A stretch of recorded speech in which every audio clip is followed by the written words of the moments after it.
I'm Natasha Chilingarian. I'm Michael Ogden. This is Shared Accounts with CU Times. It is time to play our last game of 2025 here on the show. Today, we're going to revisit a game I've tried to get right several times. I think I might have it.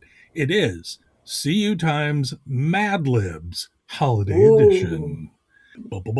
You might remember, audience and producer Zach and Natasha, that the first time I did this, it was way too long. It took forever to Right. go through it. And then the second time was a little bit better. I think I've tightened up how this all works. And what I'm doing is I'm going to bring up the document. Yeah. I've written Mad Libs. I'm just going to say it's a holiday themed Mad Lib. Okay. Okay. I'll tell you what it is after we're done. Zach, are you ready? I am ready. Okay. We'll start with Natasha. Okay. Okay. I think I only have 9 things here. So, first one, and just answer really quick. I'm going to fill it in here. Okay. A holiday item. Mistletoe. Great. Okay. Zach, holiday food. Ham. Ham? Okay. Ham. It's all honey baked Ham. ham. Honey baked Okay. ham. Natasha, an adjective. Sparkly. Okay. Zach, an animal. A tiger. Great. Natasha, warm beverage. Hot toddy. Good. Zach, a noun. A holiday noun or just a noun? Just a noun. Train. Train. Okay. Natasha, I'll give you a second to think on this one. Okay. Weird holiday mishap. Oh. Yeah, right. Someone gets electrocuted while putting up the Christmas tree. I don't Okay. know. I was trying to think of like National Lampoons or something. Yeah, like yeah, their yeah. holiday movie. Okay. Last 2. Zach, plural noun. Presents. Presents. Natasha, last one. Adjective. Tipsy. Okay, we'll go with that. Okay, here it is. This is a Shared Accounts with CU Times Holiday Mad Libs. The title is A Very CU Times Holiday Episode. Here we go. This week on Shared Accounts with CU Times, Michael, Natasha, and Zach gather in a studio decorated with mistletoe and the faint smell of ham. Michael opens the show wearing a sparkly sweater featuring a credit union tiger. Natasha sips her hot toddy and says, "Nothing says holiday season like a good story about a train gone wrong at a branch." Zach, adjusting tinsel on the soundboard, mutters, "At least it's less chaotic than last year's someone gets electrocuted while putting up a Christmas tree." As they wrap up the episode, the trio exchanges presents. You kind of nailed that one, Zach. And wishes listeners a tipsy holiday season. Credit union style. That's it. That's perfect. Yeah, Zach kind of nailed presents. And it was almost like it was on the nose. Planned. Yeah, Yeah. a little bit not as weird as a Mad Lib should be, but yeah, I know. Again, yeah, and I that's like it. Yeah. Our Mad Libs always fall a little short, I think, sometimes. That's okay. We still got time to get in later on. 2026. Yeah. Okay, from here on out, though, people, we've got a great episode coming up. Thanks for being here, and welcome to Shared Accounts with CU Times.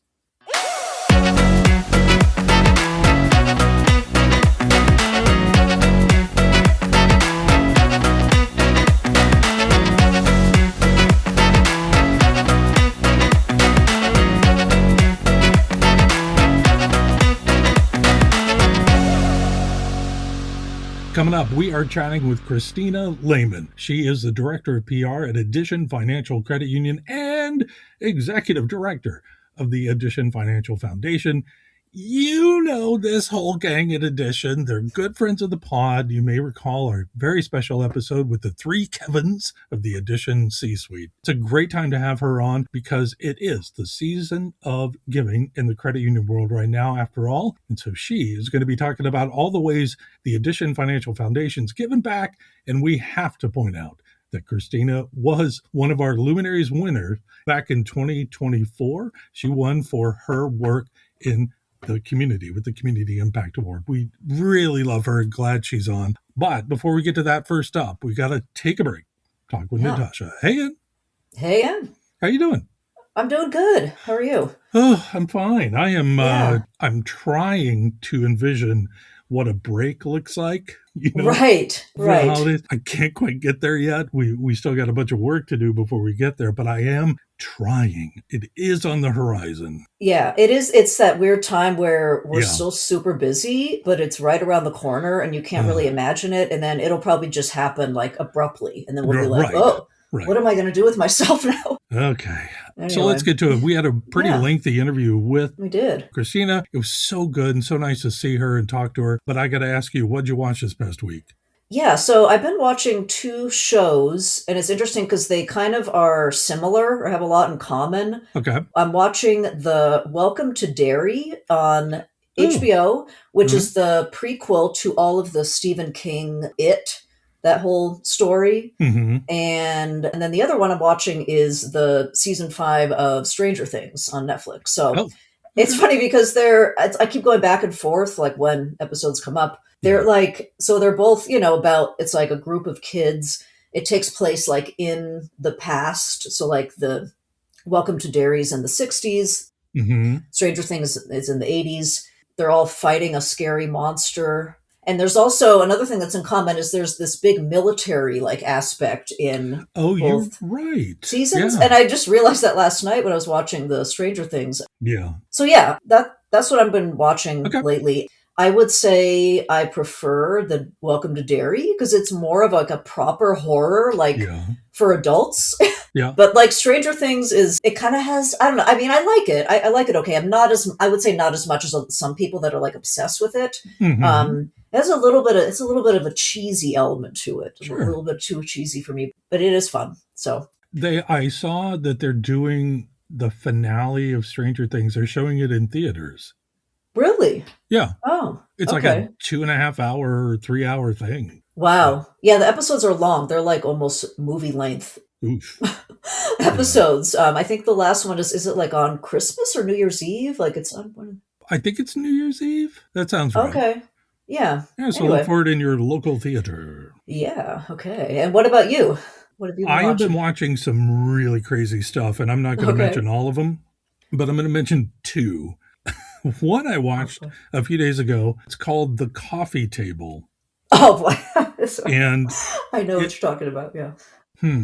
It is a horror movie, technically. Yep. About a coffee table. That's all I can tell you. That's all you can say, I think. Yeah. I had a pretty darn good time watching it. I laughed a lot. It was really gross, but it legit all takes place within just a few hours, and it's about a coffee table. Okay. And it's in Spanish, I believe? Yes, it's from Spain. Okay. I believe. And it's right now it's on Shudder, if you have that. Let's see. Oh, another really stupid one I watched, but also had a really good time watching it. It's a movie called Slacks. Slaxx. And yep, it is about a pair of killer jeans. Oh, wow. It is so dumb, it's fun. Like it goes so far in the dumb world that it just becomes a really good time to watch. It's silly. Slacks. Okay. Yeah, that sounds goofy. I think, but I had a great time with it. Can I tell you something? Yeah, go ahead. Let me tell you something. I'm going to look at my stats for the year. Oh, yeah. Oh, I bet you have some great stats on Letterboxd. Well, I just wanted to share, because I'm going to be sending out emails to our guests from the year. The playlist of all their songs that they've mentioned or their bands, and then a list on Letterboxd of all the movies they watched this year. But I just wanted to let you know I have watched 167 movies this year. Wow. Yeah. Okay. No, it doesn't surprise me. And that's your thing. Yeah. Well, I feel like I've been very light on the movies recently. It's been a lot of just shows and like watch YouTube. a lot of TV. Yeah. You watch way more than I do on that. Yeah. I know. I don't. Anyway, it's been a fun year. Okay, great. Yeah. But that's just real quick. Mm-hmm. It's funny because I feel like a lot of podcasters who talk about like movies at this time of year would have to like include one holiday theme thing. And we have we just watch gross, scary stuff even during the holidays, which cracks me up. Yeah. Right? I don't know. I mean, let me ask you, are there any holiday movies that you've ever liked or would watch around the holidays? I mean, I don't care for them particularly, but I mean, I will say as a kid, I was able to watch it in theaters when it came out. A Christmas Story Yeah. Okay. was really a fun time in the theater. I don't know. I was Yeah. like Oh. 11, 12, Yeah. and it was so funny and it was so different, for a holiday movie. I don't watch it anymore, but that was always sticks out to me as a fun one to watch. Yeah. What about you? Absolutely. Yeah, well, for me, it was always the Home Alone, specifically Home Alone 2, Okay. the Lost in New York. Not Yeah. the first one so much, but Yeah. that one, I just have such great memories of watching it on Christmas Eve on VHS at home. Hmm. I just let like all the music, I think I got the soundtrack somehow. I Okay. just love it. It is just so much fun. Cute. Yeah. And it's funny to see now how, I don't know if you see like Macaulay Culkin is kind of reenacting some of the things on Oh promo no, I videos. I don't didn't. know exactly what he's doing, but he's been kind of back Okay. out there All right. now. Anyway. No, I haven't Okay. seen that. Okay. Well, all right, let's move on to some more holiday talk with the season of giving with Yep. Cristina.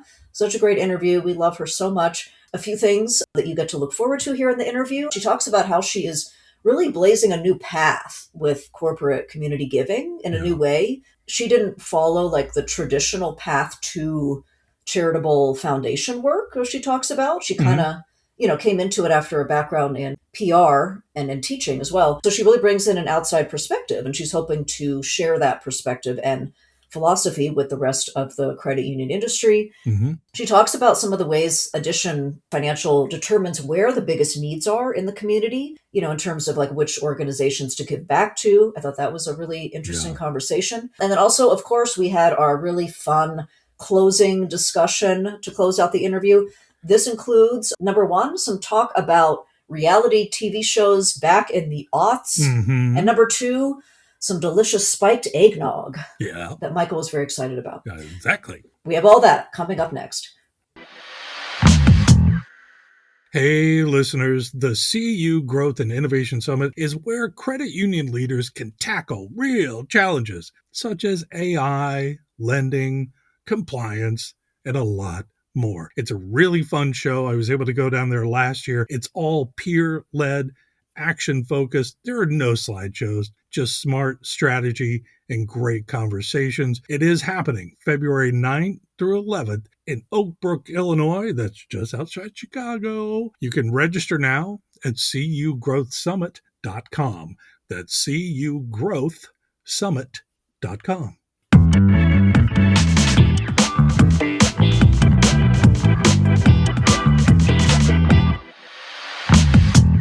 Joining us in the virtual studio today is Cristina Lehman. She is the Director of PR at Addition Financial Credit Union, and she's also the Executive Director of the Addition Foundation out in the Orlando, Florida area. Hey, Cristina, welcome to Shared Accounts. Hi, guys. I'm so excited Hi. to join you guys today. Cristina! Yes, we're so happy to have you here because you guys over at Addition in Orlando are good friends of ours, good friends of the pod. I know we've had all of your C-suite Kevins have been on the pod That's before. right. So yeah, we're so happy to have you and get to know you a little bit better, Cristina, and chat about all things season of giving related. So Yeah, I am honored to have been invited to be with such a great group of friends. I listen to your podcast all the time, so it feels like I'm just listening to my besties chatting on the phone. Well, thank you, Cristina. Aw, we appreciate that. We love you so much. So yeah, first, since this is your first time here on the pod, would you want to maybe just start out with telling us a little bit about your professional background and how you landed at Addition? It looks like you worked in the education sector for a while before joining Addition in 2019, just based on my LinkedIn sleuthing of you. Yeah, is that correct? And can you kind of just maybe tell us a little bit of your story? Yeah, so I actually am a second career teacher. So I started in the comms field. My major is radio television with a minor in marketing. So I started in that field, but then I had my quarter life crisis and I ended up being a high school teacher for 7 years. Oh, And wow. I taught entrepreneurship, digital design, television production, and I loved it. I loved it so much. Like that, the teenage high school years are so fun. But I was ready. And then from there, I moved and started like the best of both worlds. I got hired to be the PR comms specialist for the entire school district that I worked at. So Wow. it was both of my careers like smashed together, and I got to work internal, external comms, media relations. It was great. But after that, I kind of noticed that there was not room for advancement. Mm-hmm. But I wanted to be very strategic on where I went to next. So I really only was looking at like 4 or 5 different companies, and actually CFE Federal Credit Union, which is what we were called before we changed our name to Addition. Being a former educator, CFE supported teachers. I was already a member. Like, I had been a member already for like 7 or 8 years, because I started a credit union account because my dad's like, you got to go into a credit union. They're so much better than banks. Yeah. And I'm like, okay, Dad, whatever you say. Good for him, yeah. And so fortunate that they hired me on as the marketing manager here at the credit union. And then after 5 years, I kind of blazed my own trail and created a public relations department, and was blessed and so lucky that our CEO said, I want you to also run our foundation. Yeah. So still figuring that out, but it has been a fun joy. So yeah, a very interesting career I've had so far. I have 2 follow-up questions. One, what was the name of the high school? Lake Howell High School in Seminole County. What was the mascot? I knew you were going to ask me this. I have. They were the Silverhawks, and their colors are blue and silver. Okay. Not that ugly brown and gold from your last guess. That's gross. Barf. I know, you're right. No. Like, get out of here. Okay, thank you.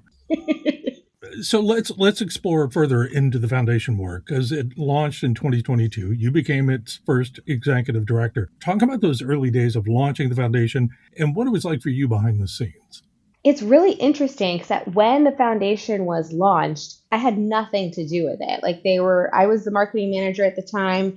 Our CEO, Kevin, and my C-suite chief at the time, they were kind of working and creating it with our legal team. So I really had nothing to do with it. So I can take zero credit for the first like 2.5 years. Lucky for me, I didn't have to do all the filing for an EIN or like doing all that stuff, which now we're doing. I'm assisting doing it with our credit union we just merged into us. So kind of learning all that. But lucky for me, all of that was established already. But there was a board of directors, but there was no executive director.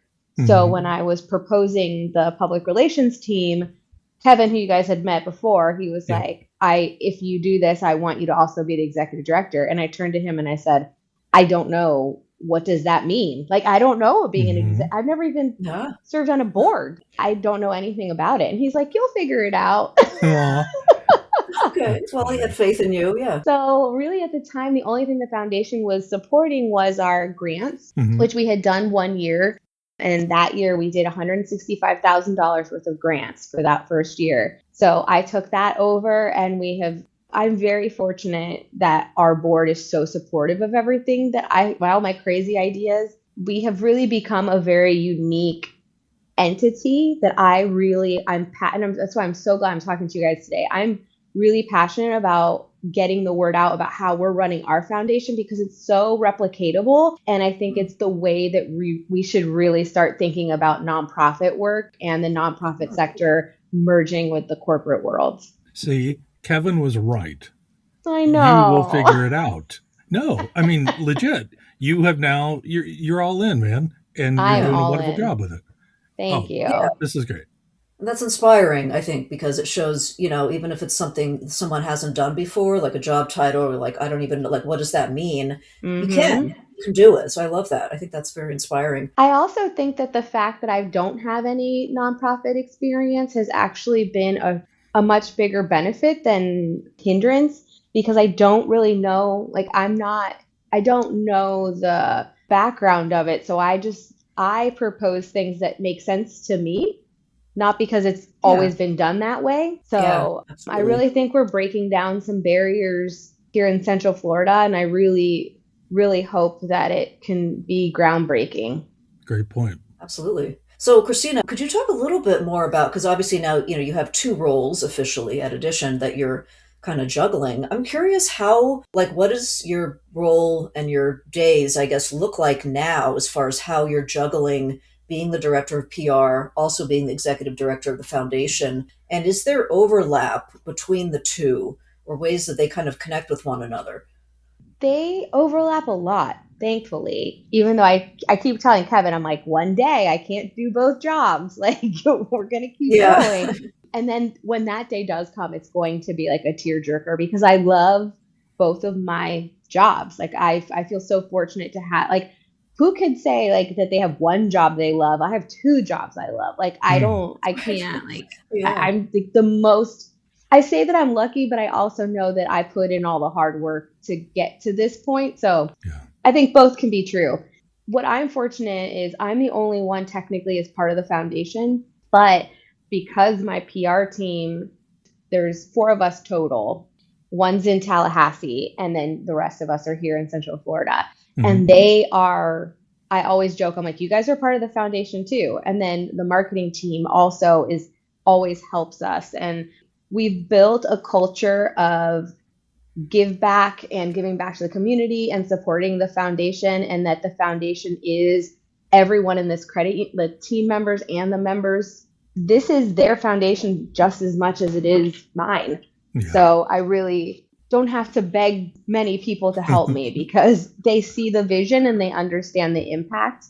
So it has been really great. And because we kind of take in the nonprofits, Aaron on my team, he is our media relations person and corporate comms person. He's written press releases for our nonprofits. He has connected them with TV stations and to give them exposure. Karina does our video production and our social media. She has produced videos about them so that they can share. We always share about them on our social media pages because really one of the biggest things we can impact is exposure. Because one thing they always said when I met with them is we're the best kept secret. I'm like, that's not a good thing. You can't help people if people don't know who you are.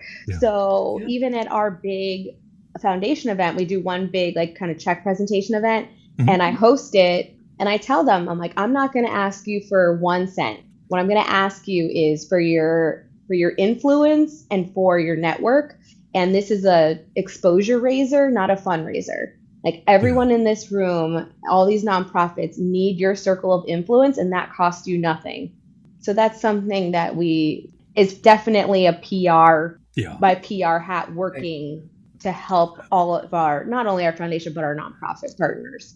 Right. And we love Aaron, by the way. We were able to see him pretty quick when we were down in Orlando for Luminaries. I know. I'm so bummed that I missed you guys. But we were equally bummed. But I got to say, it was so fun hanging out with Aaron. We had sushi, some drinks, and we just talked we had a couple hours there. It was great. Next time. It's next year. We'll be back. I mean, I am a former luminary. You absolutely are. I had the absolute honor of winning last year for Community Impact Individual. And that was one of the highlights still.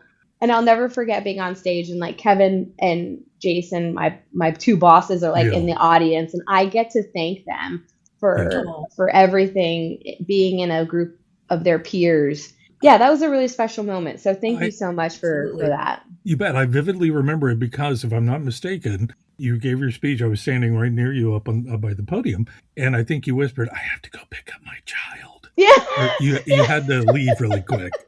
I did. My son was in tech. If any of you have theater kids or have been in theater, it was tech week. So I had to like run over and go pick him up from tech. So yeah, it was adorable. Night. I loved it. Thanks. Okay, let's go back to the foundation really quick. Yes. And talk about the season of giving volunteer opportunities that's going on right now with the Edition team. And you all have allotted 16 volunteer time off hours. Yep. How are you incentivizing the employees to participate in the opportunities? And then what kind of impacts are your employees making in the community so far? We've had 16 hours of volunteer time for as long as I know. Okay. Part-time and full-time team members. So when I became part of the foundation, nobody was really doing anything or really tracking our volunteer time here at the credit union. So I just kind of like said, I'll do it. Yeah. And at the time, this was 2 years ago, we had a total about 750 hours, which isn't bad. But I challenged our team members last year to double that. And we put out surveys and we talked to people like, what's stopping you from using the time? And we got a bunch of different things and we kind of broke down those walls. And last year they doubled their amount of time. We did 1,550 hours last year. Good yeah. job. And then this year we're with all of our season of giving and just giving throughout the year. My goal is 1,750. So we're getting really close. We're going to cut it close this year, but our team members, really incentivizing them isn't that difficult. Like, they love to give back. Like, we just did a gift wrapping. We have a community room at our credit union headquarters, and we worked with UCP of Central Florida, which is United Cerebral Palsy, and they needed gift wrapping. We gift wrapped all day yesterday, and our team members, like, we put these opportunities, like these organized opportunities, and within 5-10 minutes, they're full. Like 30 team members have signed up to use their VTO time. And then even on top of that, every quarter, we call it addition to the community. And you see what we did there? Okay, yeah, of course. So every quarter we do an addition to the community give back, and they're all tied back to our grant recipients. So this quarter we did the sharing center. The quarter before we did kickoff. Like, so our grant recipients aren't just receiving unrestricted funds, they're also receiving volunteers to give back. So but with Season of Giving, actually, this was Erin's brainchild, so I cannot take full credit for this. So cheers to Erin. And it's amazing. And now with our credit union new branches up in North Florida and South Georgia, we even have included them, and they're doing stuff with Big Second Harvest at the Big Bend and Ronald McDonald House, and like introducing them to our culture of give back has been so great, and they've been really excited. So we have done everything from, like I said, gift wrapping. We did donation sorting at Coalition for the Homeless. We decorated the lobby of Orlando Family Stage, getting them ready for Christmas. We did holiday decorating with Give Kids the World Village. So all of that, there's 10 different volunteer opportunities, and we're hoping to round out about 450 hours in the last 2 months. Whoa. So, all right. Nice. Yeah, really exciting. Yeah, and as I wrote that question, like, how are you incentivizing employees to volunteer? I kind of second guessed it because I thought, well, maybe they don't need to incentivize them. Maybe they just want to do it. And so that's really good to hear that they're all so on board and interested. So yeah, it wasn't really about incentivization. They didn't need to be incentivized. They needed roadblocks to be removed. So once we removed the roadblocks, I mean, giving back is a part of our top down, it's really incredible. And removing those roadblocks for them really opened the gates to the flood of our team members just wanting to be in the community. Right. Okay, well, so going a little deeper into the whole Season of Giving concept, I feel like from our perspective at CU Times, I'll get press releases and photos all the time towards the end of the year of what different credit unions are doing. And, a lot of times it kind of is, it's like a standard thing, like a toy drive, a food drive, sponsoring holiday events. I mean, obviously, all these things are still very important to making an impact, but I'm wondering, what are some ways a credit union can maybe be a little more unique with their Season of Giving, holiday giving efforts, or more creative? Like, what would you say about how a credit union can kind of do something that stands out maybe from what others are doing? Yeah, and like you said, I don't want to take away from anything. And Toys for Tots, Angel Tree, all of those are incredible, and we should be applauding. We are, all of us, applauding credit unions that are doing this and giving back, especially with our economy the way it is, and furloughs and all that stuff that we just went through in our country. But I think what sets us apart is that we are doing this all year round, but there's just a bigger concerted effort in November and December. And we really try to give. We found what made this successful and different is that we tried to find so many different types of ways to give back.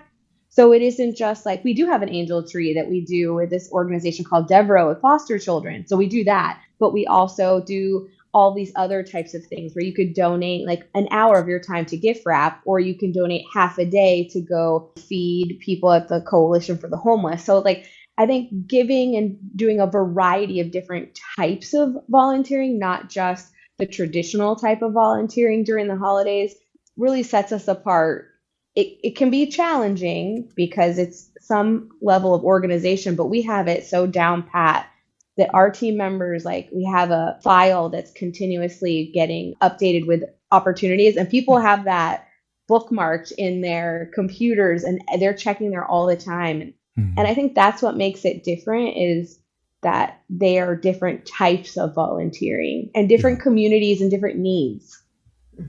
Cristina, how do you all determine which causes and organizations are most in need of your support? It's two things. It's really, we've built such strong relationships within the community that we kind of know.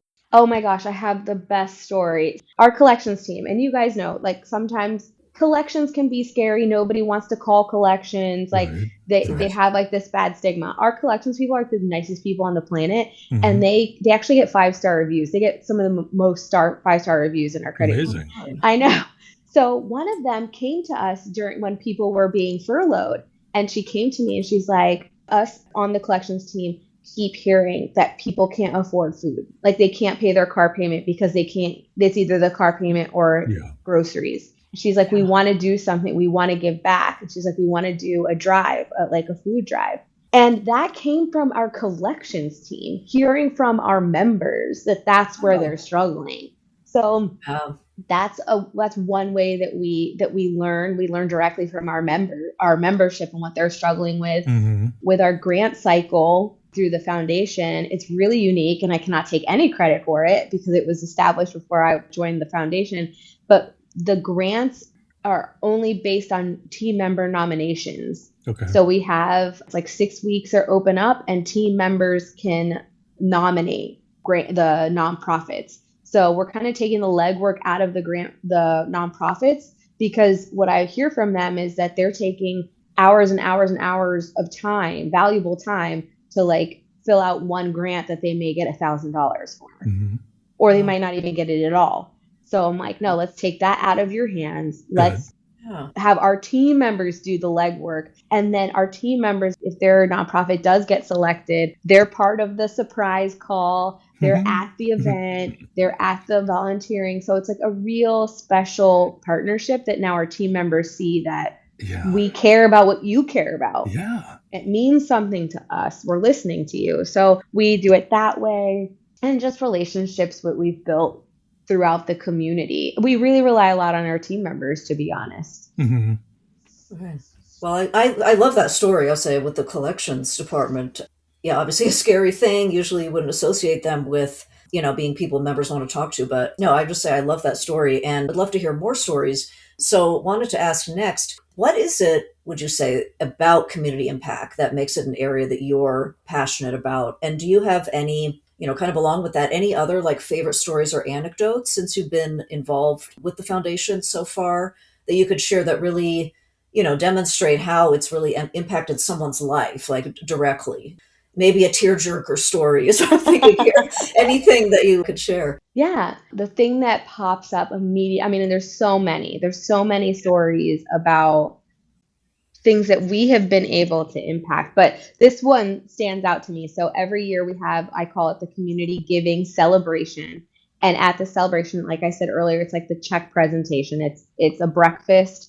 It's at our Addition Financial Arena. It's really beautiful. And that breakfast is all about spoiling them and giving them, like, everybody at the table is handpicked to be at that table. There is a journalist at their table. There is elected official at their table. There's a representative.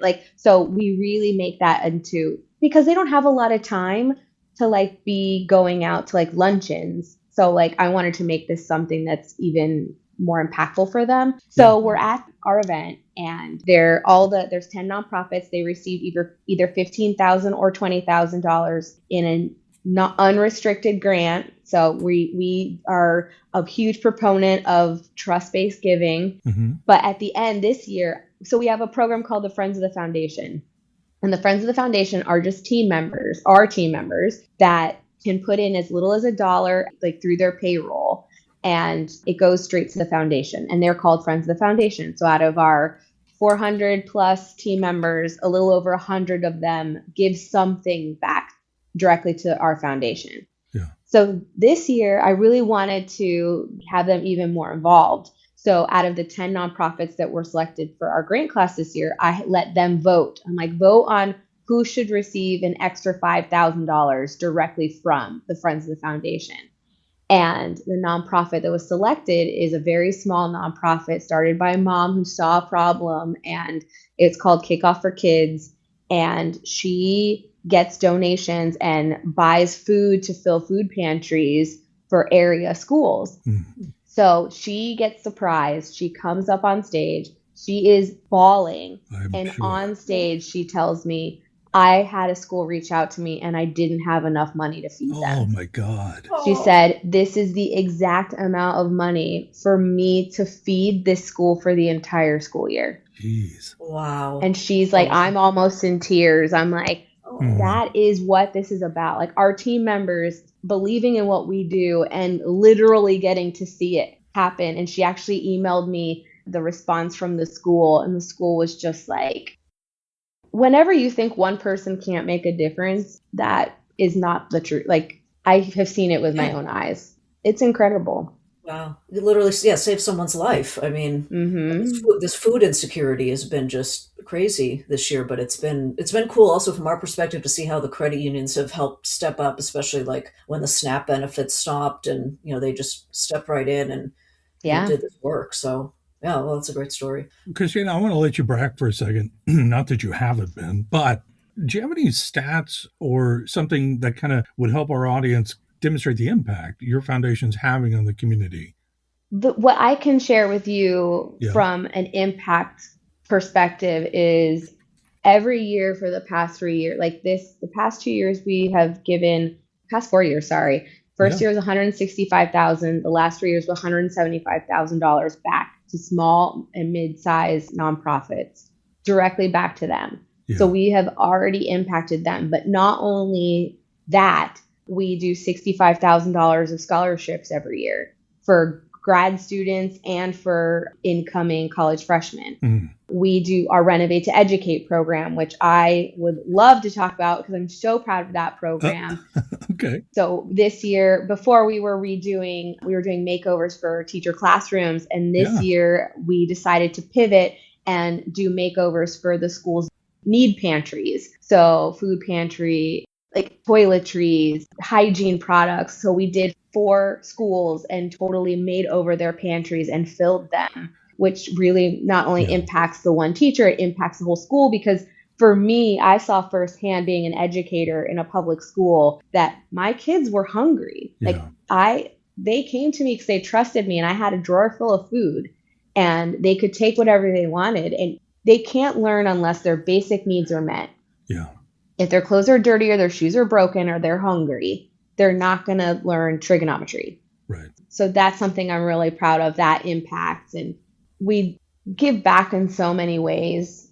So yeah, I think those are the kind of stats that I'm really proud of. Cristina, can I tell you, I've seen the photos of your renovations. Mm-hmm. And I was struck by 2 things.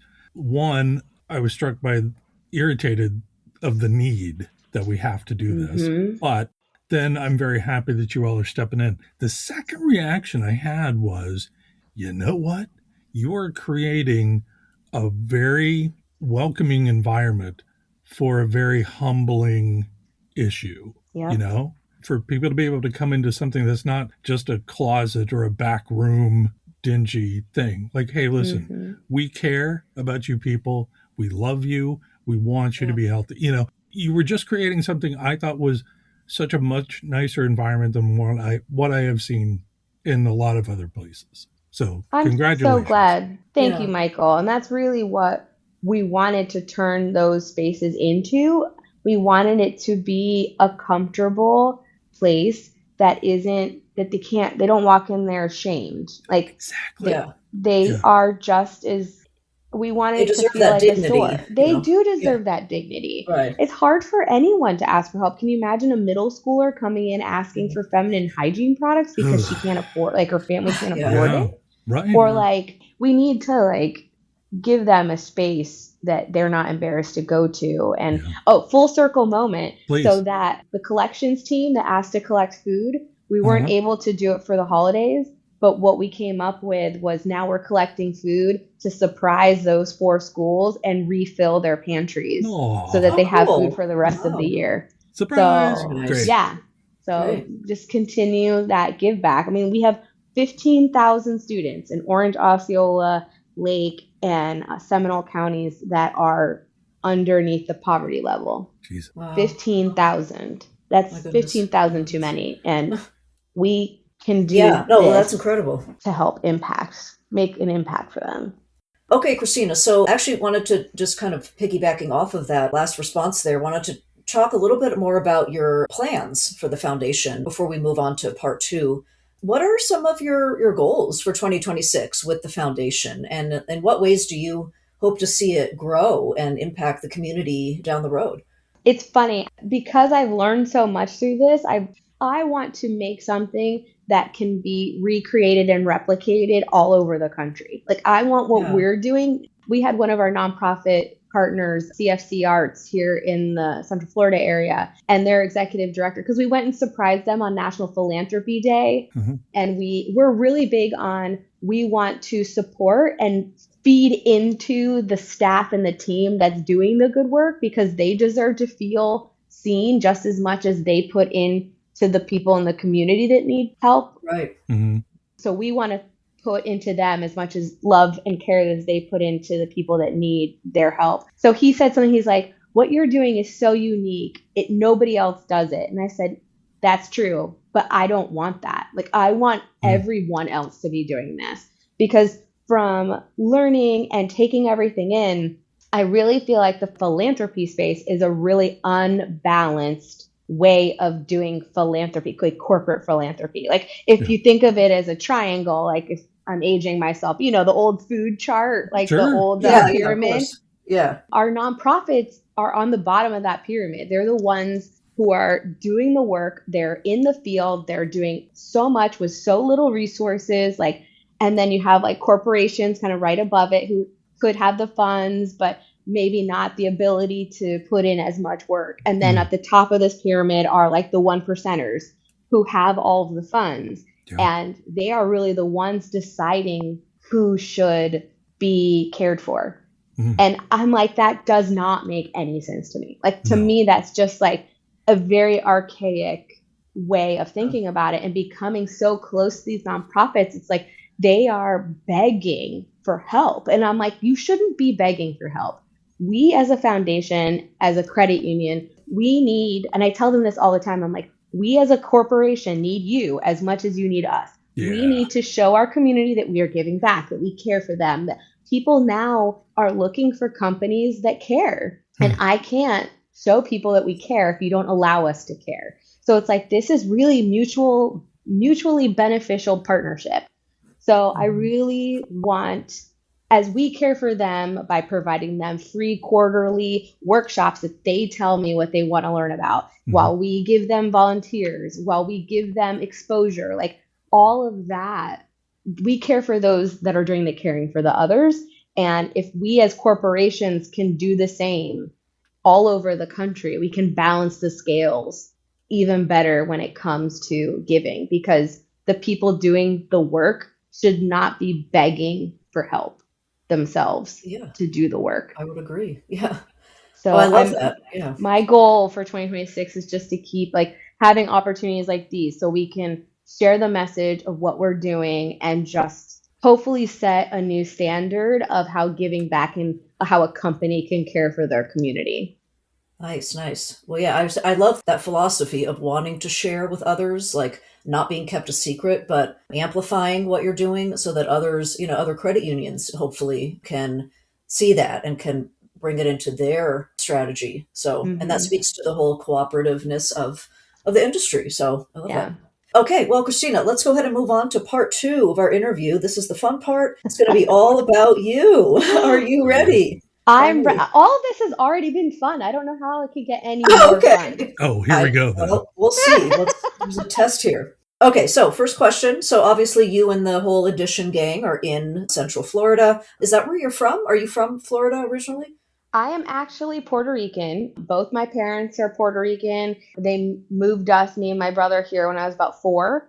And Oh, then I've wow. been in Central Florida ever since. So that's why I don't have an accent. It's so funny because my parents have really thick Spanish accents. Yeah. And Oh, my yeah. mom would always say, like, oh, I don't like my accent. And I'm like, I have like the most boring, like American You accent. do have an American. Yeah. Well, it's a little surprise, I guess, but yeah. So So do you remember anything about those days, like before you were 4 back in Puerto Rico, or?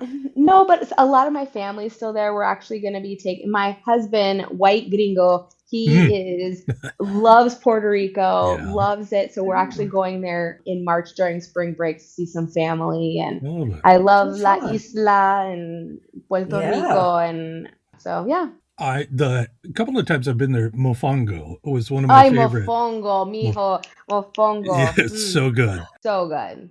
Okay, what was your very first after school or summer job? I worked at Ross Dress for Less Oh, for two and Okay. a half okay. years. All right. Wait, It wait, was wait, wait, wait. quite Hold on. Did you what age are we talking about here? I think I was 17. Okay. Perfect Yeah. age to work at Ross Dress for Less. Great. Yes. Boy, did I learn a lot. And then I Okay. also like over the summers and the winter breaks, like I worked 2 jobs. So I worked at Ross and at the Gap. And Mm. then I worked at Ross and I worked at Sears, RIP Sears. R.I.P. So yeah, but Ross, I started in the fitting room and I grew all the way up to like cashier and then to customer service. And the gross, disgusting things that people tried to return Oh, and claim don't. that they Oh, never Oh. like. I had used pantyhose, oh, like Oh it my was gosh. disgusting. oh. But I Wow. learned a lot. I've had a lot of jobs, but I take away and learn something from every single one of them, including working at Ross. Yeah. No, I'll say I was also a retail girl at high school, college. I worked at, well, first was a grocery store and then it was Mervyn's. I don't know if maybe they probably don't have it, didn't have it in Florida, No, I but it's don't. now it's like a Kohl's, but it's not around anymore. But yeah, I'll say you do learn a lot. You do learn a lot about just how to handle people and it's a good way to kind of Yeah. go into adulthood. You learn Um, how gross people are. you learn a lot of, yeah. Well, what I think of is just the theft that would happen and how Yep. you had to deal with that. That was very, Yep. That was part of yeah, it too. alarming. Yeah. Yeah. Okay. Great answer, by the way. Going. All right. Yeah. So going into now more of your work background from years ago. So just looking at your LinkedIn page, there was one work experience from 2006 to 2007 that really caught my attention. I just had to ask you about it. You said you were a production associate for several reality shows on Yes. MTV and VH1. So if you're allowed to share, what shows did you work on? Yeah. None of them exist now. Okay. Okay. All right. What were they? um, I was a big reality watcher in those days too, so I'm just so curious. I'm like, oh my then God, maybe what was you it? have. So you Maybe. probably have heard. So the first one I worked on was Hogan Knows Best, and that one was on VH1. Oh, okay. That was the one that kind of Hulk followed Hulk Hogan? Hogan and his Yeah. family around. Yeah. The one I worked on after that was for MTV, and that one was called Tiara Girls. That one only lasted for a Oh, season, and it was 10 episodes, and we followed around teenage pageant girls. wow. Oh, Once I good. got to work on Tiara Girls, they moved me into casting. Oh, So I spent Oh, my days wow. like talking to pageant coaches and teenage moms and their mom or teenage girls and their moms, and like I sure. had Wow. to That write must, stories. So I think four of my pageant girls made it. Actually, MTV selected them to be on the show. So Yeah. that was a lot of fun. And then the third one that I worked on was for VH1. It was again one season. It was called My Big Fat Fabulous Wedding. Okay. And okay. the weddings had to be of spending at least $300,000. Oh my God. Oh my Yeah. goodness. I cast $1 million wedding, and then I Wow. cast like 3 other ones. So 4 of my brides got on the show. And Uh, actually the pilot episode was the family who ended up being the Housewives of New Jersey. The Manzo oh, Oh family, my they goodness. ended up Yep, being yep. our pilot episode. So that's who Oh, kicked off their wow. reality career. But oh, Oh yeah, my it's gosh. a That really lot of speaks. fun. There were a lot of shows that really just kind of emphasized the excess of that era, Mhm. like that, what was it, like, See My Crib and Pimp Yeah. My Ride, and then My Super Sweet 16. I remember watching that one where people were, it was just like, wow, that is so cool. I would love to have like a separate conversation with you sometime to find out really what were these people like, and some of the diva-like behavior you must have seen. Tasha, I've got stories for days. That'll be a whole other podcast. We'll have to table that. That is so fun. Yeah. Let's stick with reality here. Your reality of your family during the holidays. Do you all have any cute or unique holiday traditions that you are looking forward to this year? I will tell you one we don't have. We do not do Elf on the Shelf. I'm way anti Elf on the Shelf. I'm not making that. Like, I see all these moms and dads that like make a disaster about for the elf. I'm like, you're gonna have to clean that up. Like, I'm not about that. So not about the elf. But one fun thing that I'm going back to my Puerto Rican roots is, I don't know if you guys have ever had coquito. Coquito is kind of like an Puerto Rican eggnog. Oh, yes, like the consistency, but it's with rum and coconut cream. My husband, again, who's gringuito, he's a white guy. He took my mom and my aunt's recipes and combined them. And he says his secret is he doubles the rum. Good. And it is delicious. We did even a blind taste test with 25 other Puerto Ricans, and his won. Wow. Wait, what's your husband's name? His name is Mark. Mark, bravo. And every year he tries a new flavor. So this year was salted caramel coquito, which is delicioso. Like, it's amazing. Yeah. So that's our fun little, so he makes a kid's coquito and then an adult coquito. So the kids also like love the coquito. So I would say that's our fun. And then we do Three Kings Day. After Christmas, we celebrate Three Kings Day. Yep. So we get to do some of that, my Hispanic heritage. Yeah. Thank you. Thanks for sharing. I love that. I love that this went into a booze direction. Always. And I think Michael is going to want to try that. I already wrote it down. So yeah. Awesome. Okay. A couple more questions, Cristina. What was the very first album, CD, or piece of music that you ever bought or remember listening to when you were younger? I do love that you didn't add cassette tape, because mine is on a cassette tape. Okay. And I can't remember which one of the three was my first one. So it's one of these three. It's very eclectic. It's either New Kids on the Block, MC Hammer, or Ace of Base. Yes. So you can tell I'm a early 90s child. You are, yeah. I think we might be almost the exact same age, probably. So wait. So I don't know. It's one of those three. What was, remind me, I'm drawing a blank, New Kids on the Block. What was their big hit? Step by Step. Like, okay, there you go. By step. Yeah. Now you're going to have to pay like $10 for royalties for that. Not doing that. Okay. Great answer. New Kids, Ace of Base, MC Hammer. Yeah. Mm-hmm. Didn't MC Hammer had a reality show? Did he? I think he did. Oh. Anyway. Okay. Final question, Cristina. We ask everybody this. What was the last movie you watched? I'm not a huge movie person. Like, I don't watch a lot of movies. I love television. That's why I wanted to work in television. Sure. The last movie I did, in all honesty, I watched, I did see Wicked for Good. I have a musical theater background, so I love that.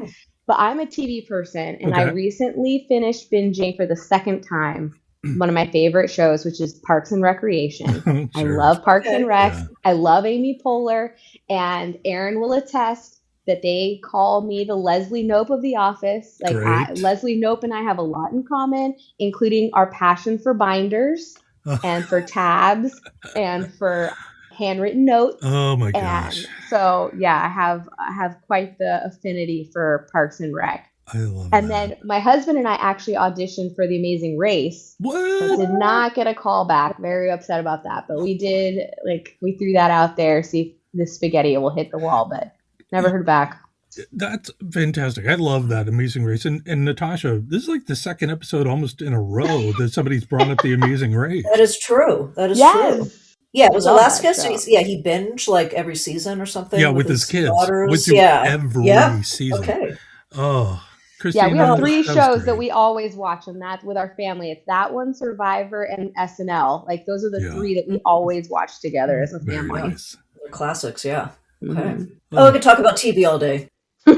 Anyway, all right, Cristina. Well, this has been so much fun. For our listeners, this was Cristina Lehman. She is PR and the Foundation Director with Addition Financial Credit Union. Also, our 2024 Luminaries winner for Community Impact Individual. Cristina, thank you so much for coming on the show today. Thank you both so much. And next time you're in Orlando, we're going back to sushi and karaoke. Yes. Absolutely. Christina, we love you. Absolutely. Kiss, kiss, kiss. Love you too. Thank you. Okay. And to all of our listeners, thank you for downloading today's show. Please subscribe to Shared Accounts with CU Times and all the normal podcast places. And please share all of the episodes with everyone you know. I don't know, maybe a gift idea, Michael? Like, could be a free gift. There you go. Share the link. Wrap it up. Discuss it around the dinner table. Yeah, if you're whatever it is. Yeah, if you're a cheap bastard, send them this as a gift. That'd be fun.